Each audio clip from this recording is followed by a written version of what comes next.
लिए ऐतिहासिक और हमारे पत्रकार साथियों के लिए बहुत ही अविस्मरणीय दिन रहा है, क्योंकि आज छत्तीसगढ़ मीडिया कर्मी सुरक्षा विधेयक न केवल प्रस्तुत हुआ बल्कि पारित भी हुआ है। हमारे पत्रकार साथी जो अपने जान जोखिम में डालकर अंदरूनी क्षेत्रों में जाकर खबर लाते हैं, बहुत सारे ऐसे लेख भी लिखते हैं जिससे उनको, उनके परिवार के लोगों को खतरा बढ़ जाता है। साथ ही जनहानि साथ धनहानि की भी संभावना बन जाती है।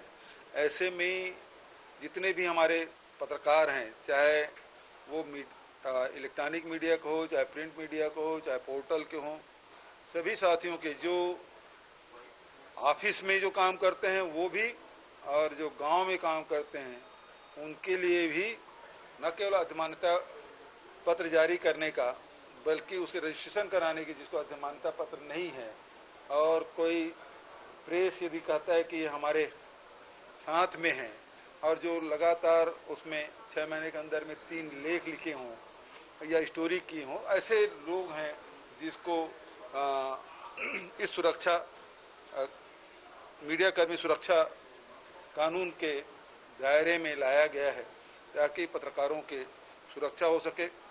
जो उनके साथ कोई शासकीय कर्मचारी यदि दुर्व्यवहार करते हैं या फिर उनकी शिकायत के लिए भी एक समिति बनी है जिसको बहुत अधिकार संपन्न बनाया गया है, तो प्रदेश स्तर पे होगा और उसमें पत्रकार भी होंगे, उसमें अधिकारीगण भी होंगे।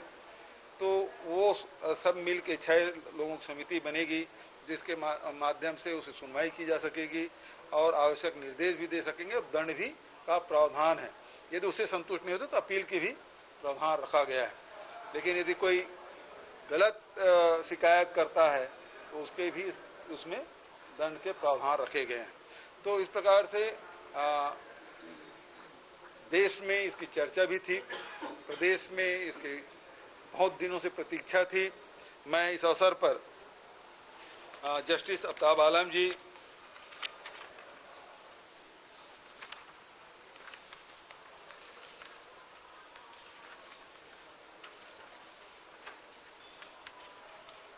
सुप्रीम कोर्ट के सेवानिवृत्त न्यायाधीश आफ्ताब आलम जी की अध्यक्षता में एक प्रारूप समिति बनी थी जिसके सदस्य न्यायमूर्ति सेवानिवृत्त श्रीमती अंजना प्रकाश जी, उच्चतम न्यायालय के वरिष्ठ अधिवक्ता श्री राजू रामचंद्रन जी, वरिष्ठ पत्रकार आज हमारे बीच में नहीं हैं ललित सुरजन जी, श्री प्रकाश दुबे जी,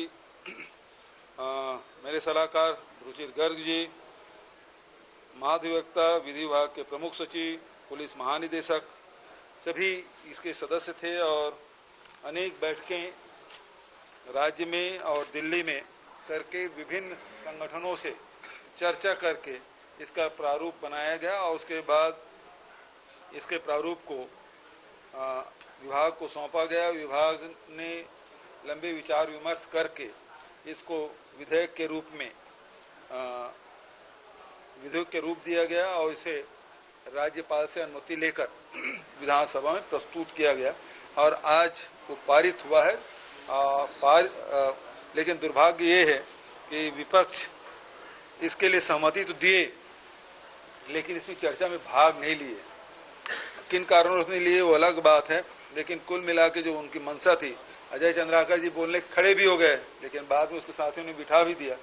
तो ये बहुत दुर्भाग्यजनक है कि ऐसे विधेयक जो मूल विधेयक है और पहली बार छत्तीसगढ़ की विधानसभा में प्रस्तुत हुआ है, तो विपक्षी साथियों को भी इसमें अपनी राय रखनी थी, जो नहीं हुआ। ये बेहद दुर्भाग्यजनक है। हालांकि सर्वोन्नति से इस विधेयक को पारित किया गया। ये विपक्षी जो मंशा है, क्या लगती है आपको? एक तरफ वो सर्वोन्नति से पारित कर चर्चा का पूरी तरह से बहिष्कार किया, चर्चा से बहिष्कार किए, प्रवर समिति में देना चाहते थे और कुछ और मुद्दे उठा के इसको टालना चाहते थे। कुल मिला के मंशा ये थी कि ये लागू ना हो सके, डिले हो जाए, क्योंकि इसके बाद तो एक सत्र और होगा, फिर चुनाव आ जाएगा। तो इसलिए जो मुझे जो लगता है विपक्ष इस विधेयक को टालना चाहते हैं। ये पंजीकरण की अनिवार्यता रखी गई है। तो पंजीकरण, भाई पंजीकरण के फिर किसको पत्रकार मानेंगे आप? और इससे लाभ तो पत्रकार को होना है। पंजी होगा तो फिर वो मीडिया हाउस उसको इनकार भी नहीं कर पाएगा। अभी हम लोगों ने छत्तीसगढ़ में ऐसे उदाहरण भी देखे कि वो व्यक्ति जान जोखिम में डालकर रिपोर्ट करने गया और जब उसके खिलाफ सरकार ने कार्रवाई की तो मीडिया हाउस ने उसे अपना आदमी मानने से इनकार कर दिया और जेल में चला गया।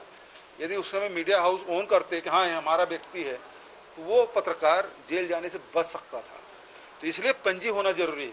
अधिमान्यता के अलग नियम हैं, लेकिन पंजी बहुत सारे हमारे जो ऐसे हैं जो सीधा मीडिया हाउस से हैं लेकिन सीधा संवाददाता नहीं है, पत्रकारिता नहीं करते। उसके अलावा भी बहुत सारी चीजें हैं जो मीडिया हाउस में काम करने वाले लोग रहते हैं। फिर ग्रामीण क्षेत्रों में आप चले जाएंगे तो वो संकलन करता होते हैं, तो संकलन करता है, फोटोग्राफर है, उसके लिए पंजीयन जरूरी है। वो पंजीयन करेंगे तो इस दायरे में आएगा तो उसका लाभ मिलेगा उसको। सर, एक समिति बनाने की बात हुई है इसमें विधेयक में। अगर समिति बनेगी तो उसकी शक्तियां और उसके फैसलों को क्या चुनौती न्यायिक प्रक्रिया के तहत दी जा सकेगी? ऐसा कोई प्रावधान बनेगा? देखिए, इसमें उनको अधिकार है और अधिकार है वो एसपी कलेक्टर को निर्देश भी दे सकेगा। मान लो आपने किसी की शिकायत की कि भाई ये पत्रकार ने शिकायत की है और इसी उस मामले में वो संतुष्ट नहीं है तो इसमें आप कार्रवाई करें, वो निर्देश भी दे सकेगा, आवश्यक पड़े तो दंड भी दे सकेगा। और दूसरी बात यह है कि यदि आप उस समिति के निर्णय से आप संतुष्ट नहीं है तो अपील भी कर सकते हैं। और सीआरपीसी की धारा है, आईपीसी की धारा है, वो तो है ही, उसको आपको कौन रोक रहा है? यदि आप एफआईआर कराना चाहते हैं किसी के खिलाफ तो उसमें तो बंधनकारी नहीं है कि आप उसमें अपील कर दें तो इसमें आप थाने में जाके एफआईआर नहीं कर सकते। वो तो है ही, उस प्रक्रिया से तो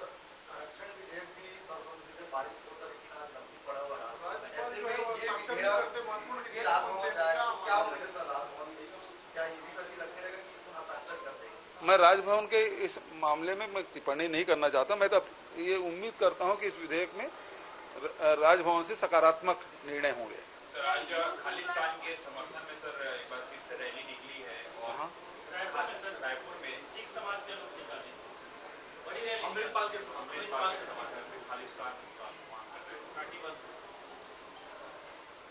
देखिए, इसे अब प्रशासन है वो नजर रखेगी इस मामलों में। सर, लेकिन बीजेपी इस पर कह रही है, मोहन अग्रवाल और अजय चंद्राकर कह रहे हैं कि आपके साथ जो है आम आदमी पार्टी के साथ छत्तीसगढ़ में कांग्रेस सरकार की साजिश है कि जहां पर आप पार्टी तो बी टीम है, जहां जहां कांग्रेस मजबूत है वहीं भी आप पार्टी जाकर चुनाव लड़ती है, तो बी टीम तो उसकी है, दिखाने के लिए लड़ते हैं, लेकिन टीम तो वही है।